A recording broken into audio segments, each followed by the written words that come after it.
Olá pessoal, vamos retornar aqui a nossa aula sobre intervenção em terceiro, agora para falar especificamente sobre a denunciação da lide, né? A segunda modalidade aí previsto na lei, a denunciação da lide. A denunciação da lide, ela é uma forma de intervenção de terceiro que a gente chama de intervenção provocada, ou seja, quem convoca a participação do terceiro é uma das partes do processo, autor ou réu, né? Que tem uma relação jurídica estabelecida previamente com esse terceiro e que precisa que esse terceiro participe do processo para, em caso de derrota da parte processual, o terceiro a vir ressarci-la, né? Por isso que a gente diz que a denunciação da lide ela tem dupla função. Tanto ela serve para notificar terceiro, que tem uma relação jurídica com uma das partes do processo, conforme eu já disse, notificar da existência desse litígio e, de certa forma, antecipar, eventualmente, um direito que tenha de regresso. Direito de regresso que eventualmente tenha. Mas para a gente compreender isso, vamos ler aqui o artigo 125, que fala das hipóteses de cabimento da denunciação da lide. O artigo 125 diz: é admissível a denunciação da lide promovida por qualquer das partes, ou seja, autor ou réu. Aí diz: 1. Ao alienante imediato, no processo relativo à coisa, cujo domínio foi transferido ao denunciante, a fim de que possa exercer os direitos que da evicção lhe resultam. 2. Aquele que estiver obrigado por lei ou pelo contrato a indenizar em ação regressiva o prejuízo de quem for vencido no processo. A primeira hipótese do inciso 1º, a primeira hipótese do artigo 125, trata da situação da evicção. Vocês viram lá em contratos, em direito contratual. O que é a evicção? A evicção, desculpe, gente. A evicção, junto com os vícios redibitórios, são os dois vícios, né, que podem acontecer em relação a um bem que foi alvo de uma tradição, de uma transferência em virtude de um contrato, né, como compra e venda principalmente. Então, compra e venda. Alguém vende a uma pessoa um bem, transfere essa posse, propriedade do bem a outra e acontece um vício dessa coisa. Se foi um vício no uso da coisa, no funcionamento da coisa, a gente fala em vício redibitório. Se foi um vício sobre o direito da coisa, os direitos sobre a coisa, aí a gente fala de evicção. Vamos dar um exemplo de evicção que muitas vezes acontece na prática. Eu estou falando bem da nossa realidade aqui, do Cariri, né, do Ceará, até porque é um local onde há uma desigualdade social maior, onde as pessoas estão, na maioria, numa faixa de condição econômica mais abaixo. Isso acaba refletindo nesse outro ponto também. O que acontece? Imagine a compra e venda de um imóvel com a cessão da posse, que é feita mediante escritura particular, muito comum no dia a dia.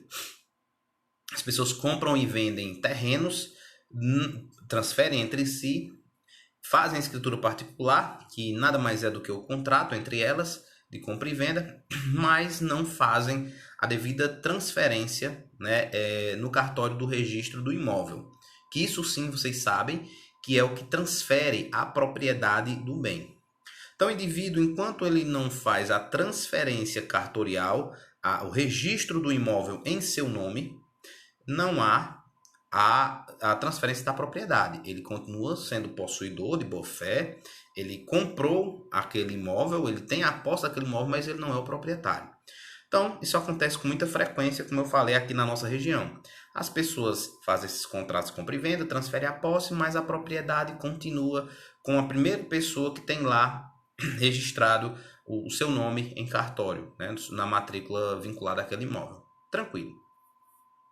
Imagina o seguinte: uma pessoa compra um imóvel de um indivíduo. Vamos tentar por nomes para ver se fica mais fácil. João vende um imóvel a José. José, ambos fazem a escritura particular e José fica na utilização do bem. Um dia aparece Antônio, um terceiro, uma outra pessoa, e diz que aquele imóvel é dele. José, esse imóvel é meu, você vai ter que me entregar. Só que José explica: não, eu comprei de João, eu comprei de outra pessoa, tá aqui a escritura particular. Aí mais uma vez, Antônio diz, eu não tenho nada a ver, essa pessoa te enganou, essa pessoa te vendeu o que não era dela, eu quero o meu imóvel. Como José, esse comprador, a princípio, ele não quer sair, Antônio, o proprietário, resolve ingressar com uma ação reivindicatória contra José.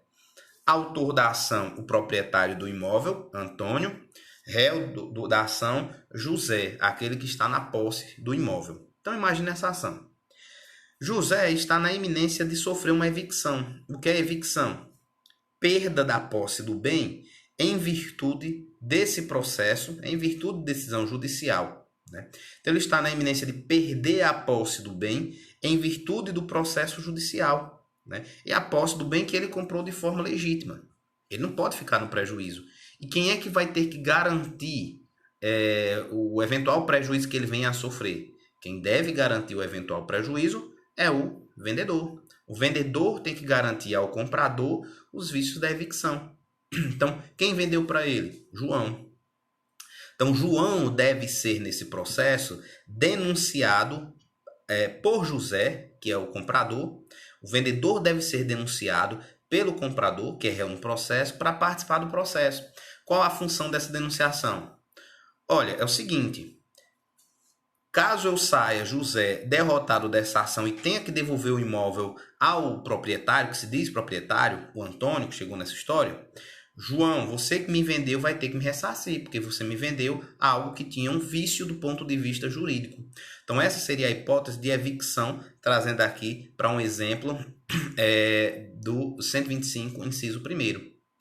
O inciso 2º, ele fala quem é obrigado por lei ou por contrato a indenizar em regresso outra pessoa. Aqui, inegavelmente, a gente pensa, né, em situações de responsabilidade civil, por exemplo, em situações de seguro, né, em que pese o seguro, ela tem uma pequena discussão aí que a gente acaba tendo que fazer nesse momento. Qual a discussão? A discussão é a seguinte: há autores que defendem que no caso do seguro, né, quando o seguro ele vai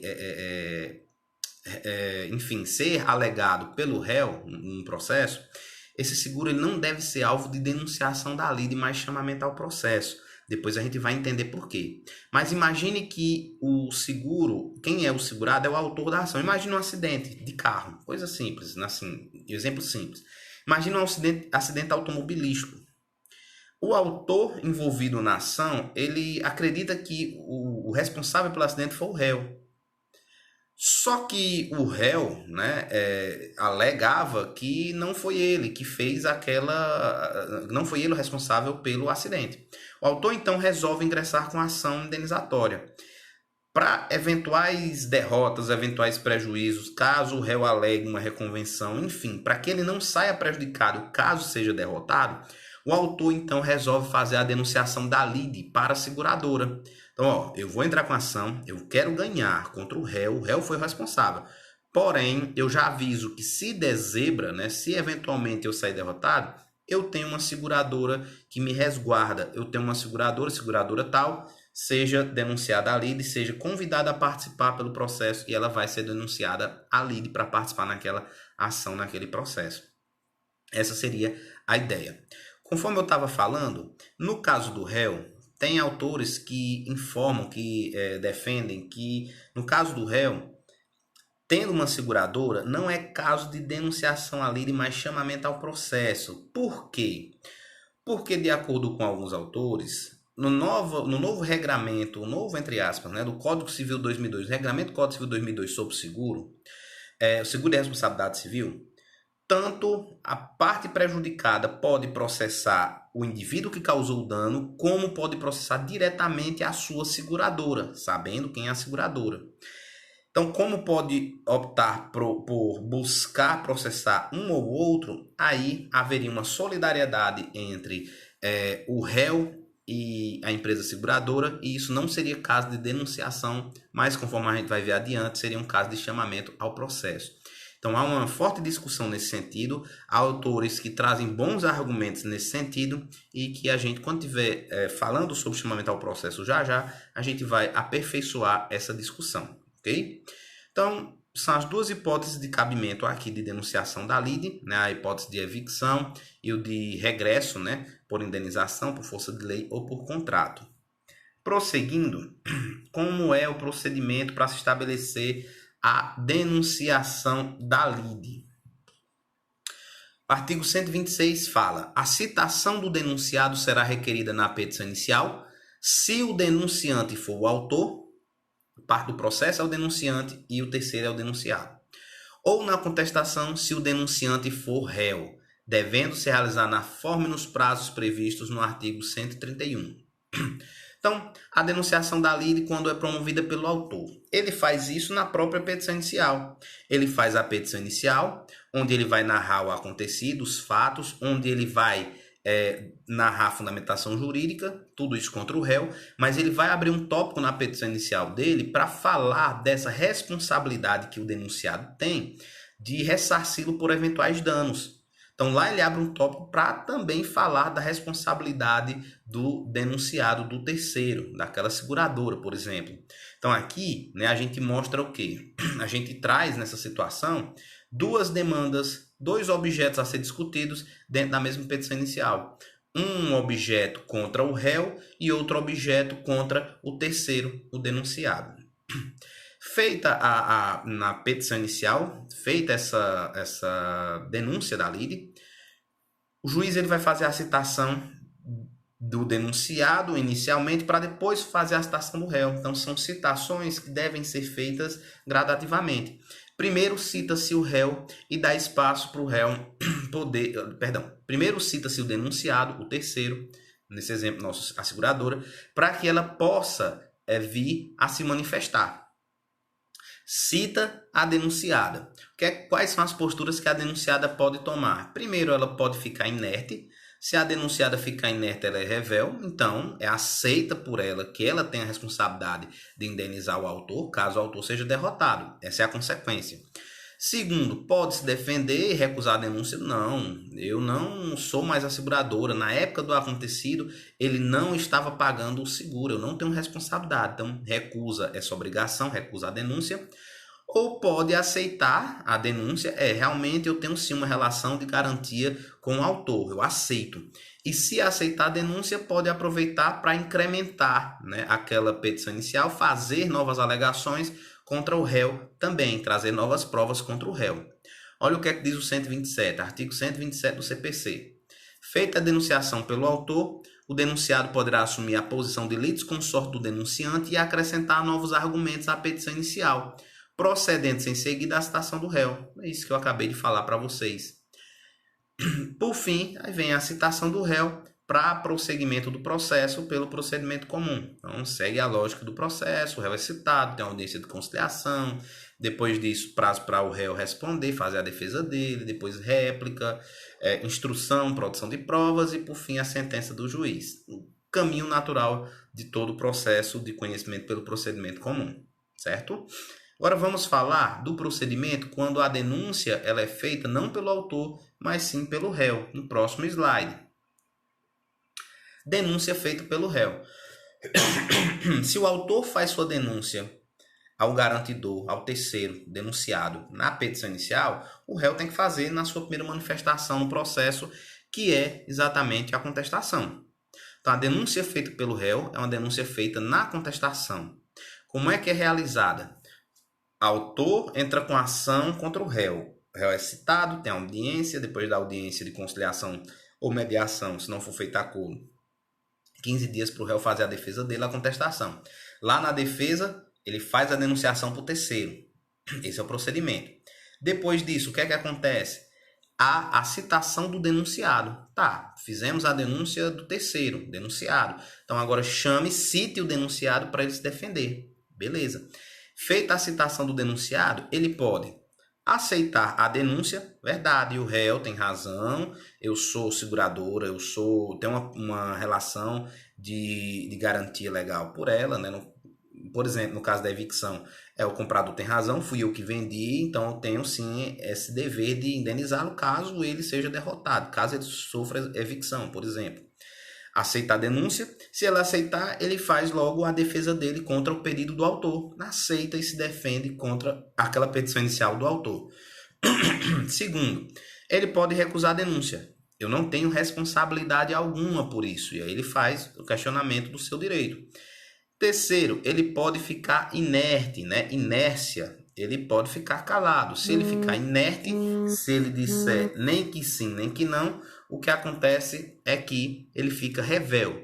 Ele ficando revel, ele aceita tudo que o réu falou contra ele. Então, os argumentos que o réu alegou contra ele, ele acaba aceitando.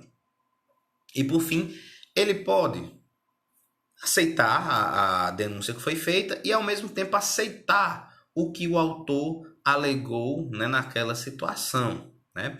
E tem algumas consequências quando ele faz isso, que é o que a lei regulamenta. Vamos ler aqui o artigo 128, que detalha todas essas posturas que o denunciado pode tomar. Feita a denunciação pelo réu, inciso 1º, se o denunciado contestar o pedido formulado pelo autor, processo prosseguirá tendo na ação principal em litisconsórcio denunciante e denunciado. Então, ele aceitou a denúncia e fez a sua defesa contra o que o autor pediu. Agora temos duas pessoas ocupando a função de réu. O réu inicial, chamado de denunciante, e agora o terceiro, chamado de denunciado. Segundo, se o denunciado for revel, o denunciante pode deixar de prosseguir com sua defesa, eventualmente oferecida, e abster-se de recorrer, restringindo a sua atuação à ação regressiva. Ou seja, poxa, o denunciado ele não se defendeu, então eu não vou mais continuar nesse processo, eu vou apenas recobrar o que esse denunciado tem que me pagar. É essa a situação do inciso 2. Inciso 3.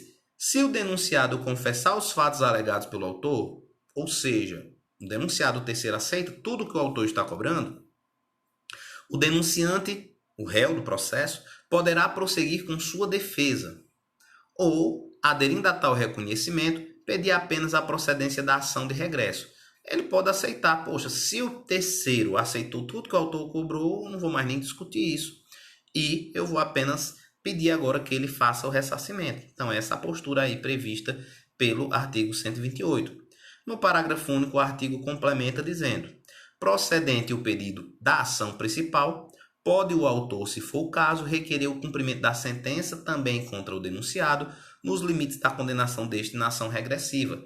Então, o autor saindo vitorioso, ele já pode pedir que não só o réu, mas além do réu, o próprio denunciado já seja diretamente contra o autor responsável pelo pagamento. É isso que diz o parágrafo único.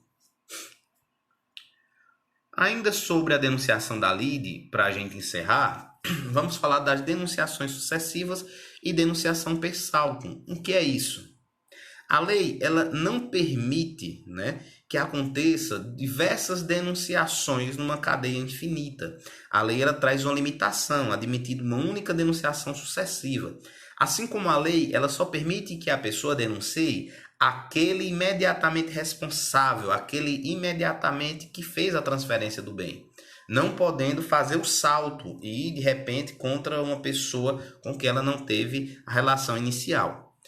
Vamos lá para aquele exemplo da evicção, que a gente falou do João, que foi o vendedor, o comprador José e a pessoa que veio discutir a propriedade, Antônio. Antônio disse que era o proprietário e entrou com ação contra José para reaver o bem. Pela regra do 125, parágrafo 2º, José, na hora de fazer a denunciação, ele tem que fazer diretamente à pessoa que transmitiu para ele, ou seja, João. Vamos imaginar que João tenha comprado de Roberto. A lei admite que João ainda possa, no mesmo processo, fazer a denunciação de Roberto. De repente, no mesmo processo, é admitido duas denunciações. Então, o primeiro comprador denunciou o vendedor. José denunciou o vendedor João. João, por sua vez, denunciou também quem vendeu a ele, Roberto. Vamos imaginar que Roberto já comprou de outra pessoa, Isaac. Roberto não pode, no mesmo processo, fazer a denunciação para Isaac, porque a lei diz que só se admite uma única denunciação sucessiva. Cuidado, ó, vamos ler. Admite-se uma única denunciação sucessiva promovida pelo denunciado contra seu antecessor imediato na cadeia dominial. José só pode denunciar João, que vendeu a ele. João só pode denunciar Roberto. Só pode denunciar a quem imediatamente o vendeu. Essa é a regra aí que está prevista na lei.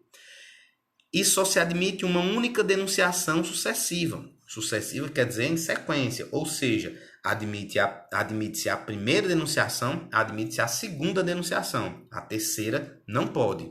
Nesse exemplo, José denunciou João. João denunciou o vendedor Roberto. Acabou aí.